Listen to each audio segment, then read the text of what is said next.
What's up, everybody? Welcome back to the channel. I got a brand new video for y'all, and in this video, we have another 338 candidate projection. I really do like looking at these polls. Now, I know a lot of people aren't really sure if these polls are credible. I would say they are pretty credible. I would just say some of the polls that they rely on are not credible, but I would say in general, the general picture is pretty credible. But before we get into this, I want to show a quick poll, really quickly, that was given by Abacus.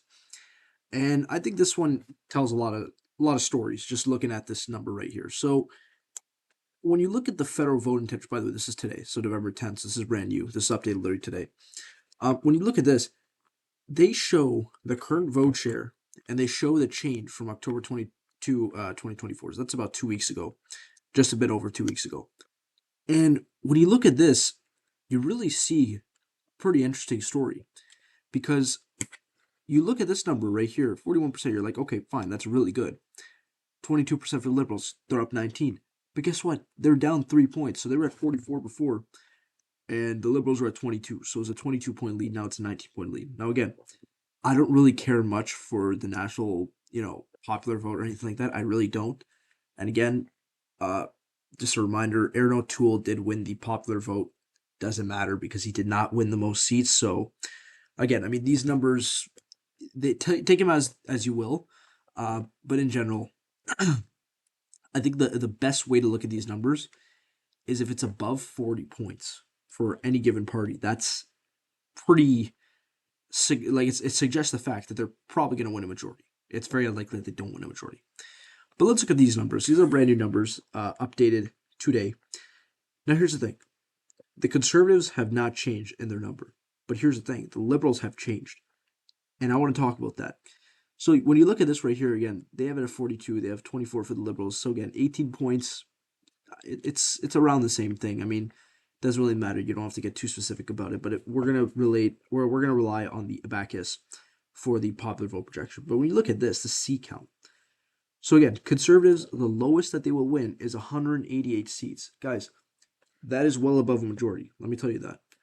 And the most that they will win is 241. So again, this is like the big number that were floating around. 243, I think, was a big number at one point that were floating around. That was like a great number. Uh, but they've stayed. They're still at 215. They were at 215 last week as well. So I'm not too worried about that. But look at this. This kind of worries me. So for kind of like, I'd say 3 weeks now, the Liberals have been on the uprise. And if you ask me why, I really don't know. I couldn't tell you. But again, I want to touch back on this.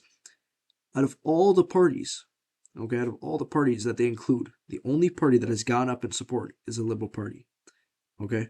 So, again, that's not a good thing for those that do not want the Liberals to win. But here's the thing: this concerns me. This really concerns me because here's the thing: for a long time, they were below 60 seats. Okay, they weren't even expected to win 60 seats. That was going to be a miracle for them. And guess what? Now they're at 64 projected. Now, I will add that the reason for that is because they took seats from the NDP, who are at, I believe, 22. So, yeah, they took all 4 seats from the NDP. So, again, not cracking the blue wall, which is pretty good for the Conservatives. But I'm gonna talk about the caveat in a second. But I want to look at these numbers again. Again, odds of winning the most seats, we're still at 99%. I mean, it's not even close. It's not up for debate right now. So again, I'm not worried about this too much. But here's the thing: odds of official opposition, again, 93% to 7. Not much of a change. But here's what I really want to talk about. So this is the potential coalitions that we're looking at. So a lot of people have been asking me, do I think that the NDP will do something similar to what the French did in their election? So the Macron party, what they did with the far left Socialist Party, which is basically just dropping out whatever riding they seem like they're going to lose to the far right party and endorsing the candidate of the Macron or Socialist Party. So that was the whole premise of the line of questioning that people have been asking me. But here's the thing: I really don't see it happening. Even if the Liberals do combine with the NDP, they only have 82 seats. They only have 82 seats. That's nothing. That is absolutely nothing. To put that in perspective, I think the Conservatives have 119 right now. Don't quote me on that, but I think it's around that range. So this is not even cracking 119. Keep in mind, too, that the Conservatives also have the NDP, or an opposition party. They have the Bloc. There's a bunch of other parties. So this really won't make much of an impact. Then you factor in the Bloc, it's probably 120. Not much of an opposition. So it's really not that good, even if they do actually combine. Now, do I think they're going to combine? I don't think so. I highly doubt it. It really wouldn't make any sense for them to do that. So I don't see why they would. But let's take a look at this again. Popular vote, again, I'm extremely shocked that the Liberals are actually going up right now.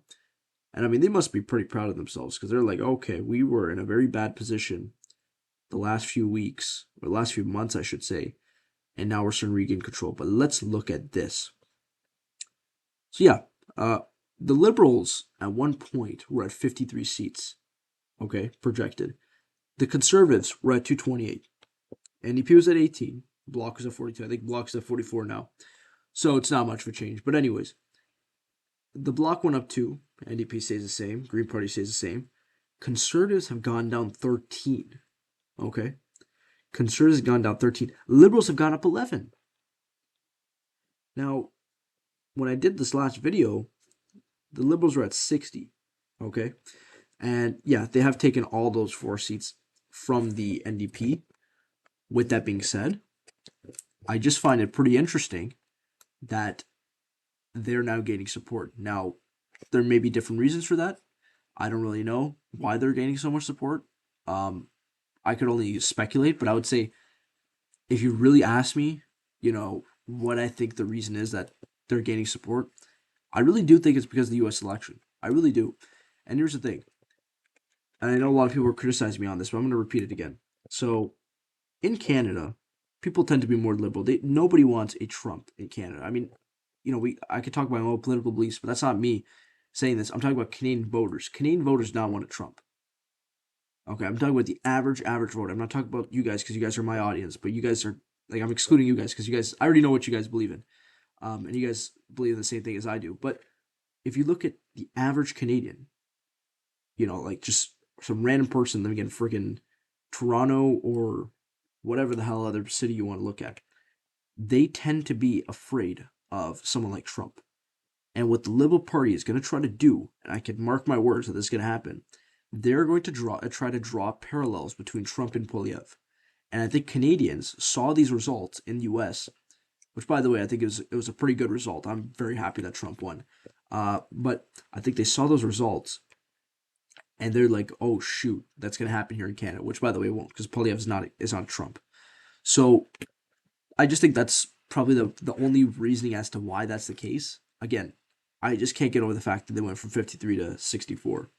I can't get over that in not even a month. I mean, yeah, it's just over a month. So again, I'm not saying that makes much of a difference, but again, there are still opportunities for growth for both parties, I would say.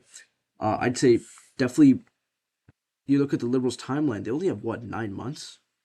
Sorry, 11 months. I mean, October 2025, that's the latest that the election starts. I say only, but think about it. Kamala Harris had 3 months. Okay, she had 3 months. And yeah, she kind of got blown out, but I'm just saying, if he has 11 months and this guy's won 3 times, I don't know what's going to happen. I really don't. I'm not saying that Pierre is going to lose because I think Pierre is different from the other leaders that led the Conservative Party, but I'm just saying, we always have to be wary, and everybody, I can't emphasize this enough, everybody needs to vote. This will probably be one of the most consequential elections in our lifetimes. Let's take a look at this again. So this is the odds for official opposition. Take a look at this, guys. 83% the Liberals fell down to. Now, they've been reclimbing steadily, and it seems like they're very likely to become the official opposition. But look at that, man. That's insane. But let's take a look at this. And I want to talk about Papineau, which, by the way, I made a video on today, but those are the November 3rd results. These are the November 10th results, and unfortunately, it's not looking good for I would say the NDP, but I'm not a fan of the NDP. I would say it's not looking good for anybody that doesn't want Trudeau to win a seat. He's now back at a 99% chance of winning. He's up at 38 points. He was at 36. NDP was at 36 as well. So, sorry, no, NDP was at 28. Liberals were at 36, I want to say, or 38. 37-27. My bad. 37-27. It's still 10 points, but now it's 12 points difference between the two, which is unfortunate. So yeah, I think. Look, I mean, take it as you will. I think it's unfortunate. Trudeau may win his seat, but I will be leaving the Jagmeet Singh one for later because trust me, I'm making a video on that probably right after this one, or maybe in a few days because that one is very interesting, and you guys can take a look at it for yourselves. I've already seen it. I'm not going to show it on this one because I've already talked a lot in this video. But the main takeaway from this is do not get complacent. Do not get complacent. Make sure to vote when it comes time to vote. Whenever it happens. Maybe it happened in March. Maybe it'll happen in April. But most likely it'll happen in October. And trust me, we need to vote. We need to vote. Actually, you know what? Maybe it won't even happen in October. It probably will happen in January because the budget will definitely fail. I just don't see how they can pass the budget. So whenever it happens, always make sure that you're registered. You know, you have all your citizenship. Make sure you're a legal citizen, by the way, not illegal. We don't want to have situations like that. And again, we've seen how fragile our elections can be, as we've seen in BC. So everybody needs to make sure to go out and vote. Please and thank you. Let me know what you think down in the comments below. I really do appreciate your support. We have a lot of new people joining, so if you are new to this channel, welcome here.